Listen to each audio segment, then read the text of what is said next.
Hey, just going to make a quick video here to show you the switch assignment and the stick movements for getting this thing in the air. Every time you plug it in, you'll need to wait for a GPS lock, just like with the DJI stuff.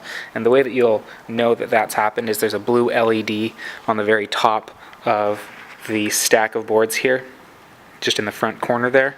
That's the GPS board, and that LED indicates your GPS status. So wait until you've got a GPS lock. And then every time you power the system on, you'll have to initialize it.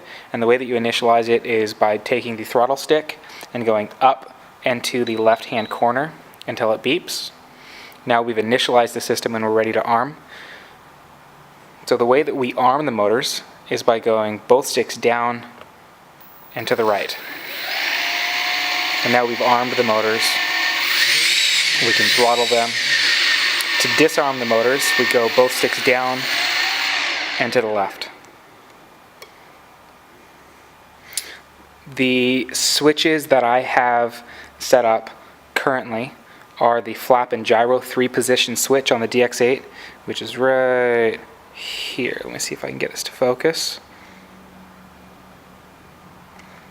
No, it doesn't want to focus.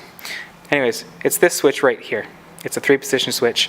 In the down position, which is the position closest to you, that's just stability mode, where you're flying on the gyros and accelerometers, but there's no GPS function in that mode. When you go to the center position on that switch, you're now in GPS hold mode. You can still fly around, but every time you stop giving input on the sticks, it will hold that position. The third position is a return to home function, and that's all the way forward and away from you. And when you click that, it will, I haven't tested this recently, but it should climb to a specific altitude, and it should return to the position where it was initialized. I typically don't use that. I've only flown this line of sight and have not needed to use the return to home function, other than just for testing purposes. So I typically fly just in stability mode, which is position 2 on the flap and gyro switch, or in position 1 on the flap and gyro switch, which is GPS hold mode. Now I also have altitude hold set up, and that's on channel 5, which is the gear switch. I'm sorry, this is so out of focus. That's the gear switch. And so down, away from you, is altitude hold turned off. Up is altitude hold turned on. When altitude hold is turned on, what will happen is it will hold the altitude at the position that you've got the stick. So if you're hovering at half throttle or whatever and you click altitude hold on, it'll hold there. And then there's a pretty good deadband around center.